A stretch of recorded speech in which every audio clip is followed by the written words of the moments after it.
అశోక్ నగర్ నుంచి group 1 group 2 ఉద్యోగాలకు prepare అవుతున్నటువంటి నిరుద్యోగ యువత వాళ్ళందరూ కూడా వచ్చి బీఆర్ఎస్ పార్టీకి రిప్రజెంటేషన్ ఇవ్వడం జరిగింది.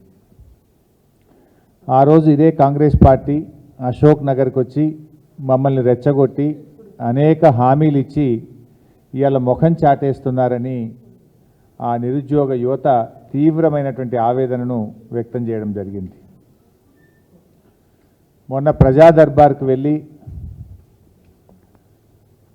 Planning board vice chairman Chinna Reddy గారి కాళ్ళ మీద పడ్డా కూడా ఈ ప్రభుత్వానికి కనికరం లేదు, ఈ ప్రభుత్వం మమ్మల్ని మోసం చేసింది అని చెప్పి నిరుద్యోగ యువత ఇవాళ తీవ్రమైనటువంటి ఆందోళన వ్యక్తం చేస్తూ ఉన్నారు. అంటే ఈ ప్రభుత్వం తీరు ఎట్లా ఉందంటే ఓడదాటేదాకా ఓడమల్లప్ప, ఓడదాటినాక బోడమల్లప్ప వ్యవహారంలాగా ఈరోజు రాష్ట్రంలోని కాంగ్రెస్ ప్రభుత్వ వ్యవహార తీరు శైలి ఉన్నది. అంటే ఆ రోజు ప్రతిపక్షంలో ఉన్నప్పుడు నిరుద్యోగ యువతకు అనేక హామీలు ఇచ్చారు, అనేక మాటలు చెప్పారు, వాళ్ళందరినీ రోడ్ల మీదకి తెచ్చారు, వాళ్ళని రెచ్చగొట్టి రాజకీయంగా లబ్ధి పొందారు. సంతోషం. మరి అధికారంలోకి వచ్చినప్పుడు వాళ్లకు ఆ రోజు ఏ మాటలైతే ఇచ్చారో ఆ మాటల్ని నెరవేర్చాల్సినటువంటి బాధ్యత ఇవాళ కాంగ్రెస్ పార్టీ మీద ప్రభుత్వం మీద ఉన్నది.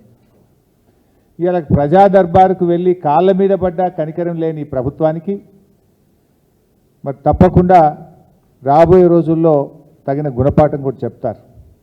ఇప్పటికైనా నేను ఒకటే కోరుతా ఉన్నా, బేషిజాలకు పోకండి, నిరుద్యోగ యువతకి ఇచ్చిన మాట నిలుపుకోండి. ఈరోజు వాళ్ళు ఇచ్చిన ఇది దరఖాస్తు మా పార్టీ కార్యాలయానికి వచ్చి గ్రూప్ 1 ఉద్యోగులు ఇచ్చినటువంటి దరఖాస్తు, ఇది గ్రూప్ 2 గ్రూప్ 3 పరీక్ష రాస్తున్నటువంటి నిరుద్యోగ యువతీ యువకులు ఇచ్చినటువంటి దరఖాస్తు. ఇవాళ వాళ్ళు 2-3 విషయాలు స్పష్టంగా చెప్తా ఉన్నారు. ఒకటి, గ్రూప్ 1 ప్రిలిమ్స్లో పాస్ అయినటువంటి విద్యార్థులకు 1:50 కాకుండా 1:100 చొప్పున మెయిన్స్ ఎగ్జామ్కు అవకాశం ఇవ్వాలని, తద్వారా ఎంతోమంది ఎస్సీ ఎస్టీ బీసీ విద్యార్థులకు మేలు జరుగుతుంది. 1:100 చొప్పున మరి మెయిన్స్ పరీక్షలకు అనుమతి ఇవ్వాలని చెప్పి ఈరోజు బీఆర్ఎస్ పార్టీ ఈ రాష్ట్రంలోని గ్రూప్ 1 పరీక్ష రాసిన విద్యార్థుల పక్షాన డిమాండ్ చేస్తూ ఉంది.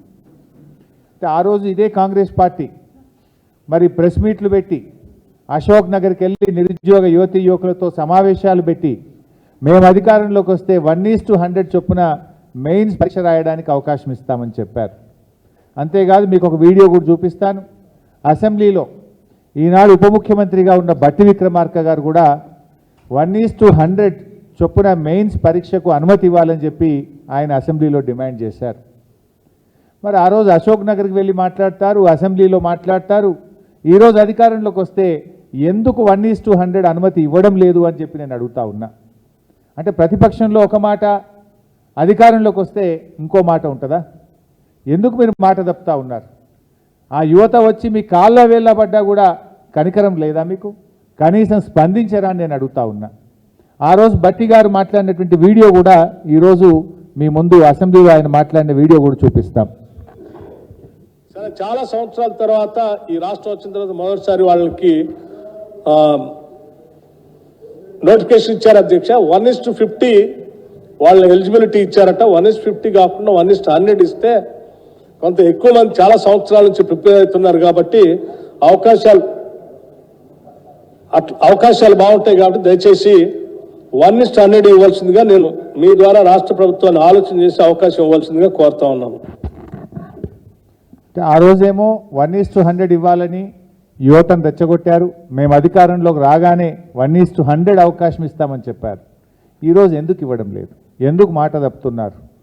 నిరుద్యోగ యువతీ యువకులకు సమాధానం చెప్పాలని చెప్పి మేము డిమాండ్ చేస్తున్నాం. రెండవది, ఈరోజు వాళ్ళు ఇంకొక బ్యాచ్ కూడా గ్రూప్ 2 గ్రూప్ 3 ఉద్యోగాలకు సంబంధించి కూడా బీఆర్ఎస్ పార్టీకి దరఖాస్తు ఇచ్చారు. ముఖ్యంగా దీంట్లో ఆ రోజు అశోక్ నగర్కి వెళ్ళి గ్రూప్ 2 ఉద్యోగాలు అప్పటి బీఆర్ఎస్ ప్రభుత్వం తక్కువగా నోటిఫై చేసింది, గ్రూప్ 3 ఉద్యోగాలు చాలా తక్కువగా నోటిఫై చేశారు. రాష్ట్రంలో చాలా ఖాళీలు ఉన్నాయి. మేము అధికారంలోకి వస్తే గ్రూప్ 2లో మరో 2000 ఉద్యోగాలు అదనంగా కలిపి పరీక్ష పెడతామన్నారు. గ్రూప్ 3లో మరో 3,000 ఉద్యోగాలు అదనంగా కలిపి పరీక్షలు పెడతామని చెప్పి ఆ రోజు హామీ ఇచ్చారు. కానీ ఈరోజు పిల్లలు వెళ్ళి అడిగితే ఏమంటున్నారంటే ఇప్పుడేం అవకాశం లేదు, అన్ని పోస్టులు ఖాళీ లేవు అని మొహం చాటేస్తున్నారు సార్. ఇవాళ ప్రధాన ప్రతిపక్షంగా మీరైనా ఈ ప్రభుత్వం మెడలు వంచండి, శాసనసభలో ప్రశ్నించండి అని చెప్పి ఆ నిరుద్యోగ యువత ఈరోజు మాకొచ్చి రిప్రజెంట్ చేయడం జరుగుతూ ఉంది. నేను అందువల్ల కాంగ్రెస్ ప్రభుత్వాన్ని డిమాండ్ చేస్తూ ఉన్నా, ఆ రోజు మీరు ఇచ్చిన హామీకి అనుగుణంగా గ్రూప్ 2కు మరో 2,000 ఉద్యోగాలు జోడించాలని, గ్రూప్ 3కి మరో 3,000 ఉద్యోగాలు జోడించి ఈ పరీక్ష నిర్వహించి నిరుద్యోగ యువతి యువకులకు ఇచ్చిన మాట నిలబెట్టుకోవాలని చెప్పి నేను కాంగ్రెస్ పార్టీని ప్రభుత్వాన్ని డిమాండ్ చేస్తూ ఉన్నా. ఇక మూడవ అంశం, ఎగ్జామ్కు మధ్య కనీసం 2 నెలలు గ్యాప్ ఉండాలని గతంలో కాంగ్రెస్ పార్టీ డిమాండ్ చేసింది. ఈరోజు ఏమవుతుందంటే 17th జూలై నుంచి 31st జూలై వరకు డిఎస్సి ఎగ్జామ్ నిర్వహిస్తూ ఉన్నారు. ఆగస్టు 7, 8వ తేదీల్లో గ్రూప్ 2 పరీక్ష నిర్వహించారు. అంటే ఎగ్జామ్ మధ్య కేవలం 7 రోజుల సమయం మాత్రమే ఉన్నది. గతంలో కాంగ్రెస్ పార్టీ పిల్లలు ఎట్లా చదువుకుంటారు, కనీసం 2 నెలలు గ్యాప్ ఉండాలని చెప్పి మాట్లాడినటువంటి కాంగ్రెస్ పార్టీ ఈరోజు పిల్లలు పోయి మాట్లాడితే అవకాశం లేదు అని చెప్పి ముఖం చాటేస్తున్నారు, మాట తప్పుతున్నారు అని చెప్పి పిల్లలు అంటూ ఉన్నారు. సంగీత అనే ఒక అమ్మాయి పరీక్షలు రాయడంలో తేదీలు దగ్గరగా ఉండి ఒత్తిడిలో ఆత్మహత్య చేసుకున్నదని కూడా ఆ పిల్లలు మా దృష్టికి తెచ్చారు. ఆ ఒత్తిడికి లోనైపోయి దగ్గర పరీక్షలు పెట్టడం ద్వారా ఇదే అశోక్ నగర్లో కోచింగ్ సెంటర్లో శిక్షణ తీసుకుంటున్న సంగీత అనే అమ్మాయి ఈ మధ్యకాలంలో ఈ ప్రభుత్వం వచ్చిన తర్వాత ఆత్మహత్య చేసుకోవడం జరిగింది. అంటే నిరుద్యోగ యువత ఆత్మహత్య చేసుకున్నా మీకు కనికరం లేదా? మీరు కళ్ళు తెరవరా? మీరు ఆనాడిచ్చిన భాషణలు ఏమైపోయినాయి, ఆనాడిచ్చిన ఉపన్యాసాలు ఏమైపోయినాయి? ఇప్పటికైనా ఆ యువతకి ఇచ్చిన మాటకు అనుగుణంగా పరీక్షకు మధ్య 2 నెలల కాల వ్యవధిని పెట్టాలని చెప్పి ప్రభుత్వాన్ని మేము డిమాండ్ చేస్తూ ఉన్నాం. 4వ అంశం, మేము జాబ్ క్యాలెండర్ ఇస్తామని చెప్పారు. అన్ని పత్రికల్లో ఫుల్ పేజ్ యాడ్లు ఇచ్చారు.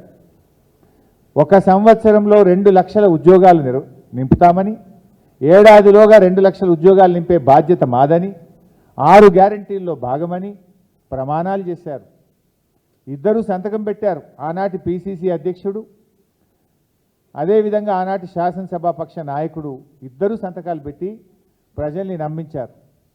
బాండ్ పేపర్లు రాసిచ్చారు, అన్ని పత్రికల్లో ఫుల్ పేజ్ యాడ్లు ఇచ్చారు. ఇది చూడండి అడ్వర్టైజ్మెంట్, ఒక్కొక్క పత్రికలో ఫుల్ పేజ్ యాడ్లు ఇచ్చారు. మేము 6 గ్యారంటీలు అమలు చేస్తాం, ఏడాదిలోగా 2 లక్షల ఉద్యోగాలు ఇస్తాం, ఇది మా జాబ్ క్యాలెండర్ అని ఇచ్చారు. ఏమైంది? ఎన్నికల ముందు జాబ్ క్యాలెండర్ ఇచ్చిన మీరు ఇవాళ అధికారంలోకి వచ్చిన తర్వాత 6 నెలలైనా జాబ్ క్యాలెండర్ ఎందుకు విడుదల చేయలేదు అని నేను నిరుద్యోగ యువకుల పక్షాన్ని అడుగుతా ఉన్నా. ఆనాటి మీ ఉపన్యాసాలు ఏమైనాయి? ఎందుకు జాబ్ క్యాలెండర్ ఇవ్వడం లేదు? మీరు ఏడాదిలోగా 2 లక్షల ఉద్యోగాలు ఇస్తామన్నారు, ఇప్పటికీ 6 నెలలు అయింది. ఏవి మరి 6 నెలల్లో ఒక్క నోటిఫికేషన్ ఇచ్చారా? ఏవి మీ 2 లక్షల ఉద్యోగాలకు మీ ప్రణాళిక ఏది? మీ జాబ్ క్యాలెండర్ ఏది? అంటే ఆనాడు ప్రతిపక్షంలో మాటలు కోటలు దాటినాయి, నేడు అధికారంలోకి వచ్చినాక మీ చేతలు గడప దాటని పరిస్థితి. ఇది నిరుద్యోగ యువకులను మోసం చేయడం కాదా? ఎందుకు 6 నెలలైనా మీరు జాబ్ క్యాలెండర్ ఇవ్వలేదో ఇవాళ యువకులకు సమాధానం చెప్పాలని చెప్పి నేను డిమాండ్ చేస్తూ ఉన్నా. 5వది, ఆ రోజు ఏమన్నారు? రాష్ట్రంలో 25,000 ఉపాధ్యాయ పోస్టులు ఖాళీగా ఉన్నాయి. మేము అధికారంలోకి వస్తే మొదటి క్యాబినెట్లోనే మెగా డిఎస్సికి 25,000 ఉద్యోగాలతో నింపుతామని మాట ఇచ్చారు. ఏమైంది మీ మెగా డిఎస్సి? ఇవాళ ఎందుకు 11,000 ఉద్యోగాలకే పరిమితం చేశారు? ఆనాడు 25,000 ఖాళీలు ఉన్నాయని చెప్పిన మీరు ఇవాళ మెగా డిఎస్సిని 11,000కే ఎందుకు పరిమితం చేశారు? ఇచ్చిన మాట ప్రకారంగా ఉపాధ్యాయ ఉద్యోగాలను 25,000కు పెంచి మెగా డిఎస్సిని మరి నిర్వహించాలని చెప్పి బీఆర్ఎస్ పార్టీ డిమాండ్ చేస్తూ ఉంది. ఇవాళ ఈ రాష్ట్రంలోని నిరుద్యోగ యువకుల పక్షాన ఇవాళ ఈ రాష్ట్ర ప్రభుత్వం ముందు 5 డిమాండ్లు సూటిగా పెడతా ఉన్నాం. ఈ 5 డిమాండ్లు కూడా మీరు రాతపూర్వకంగా ఇచ్చిన హామీలు, మీరు నిరుద్యోగ యువకులకు మీ ఉపన్యాసాలలో ఇచ్చిన హామీలు.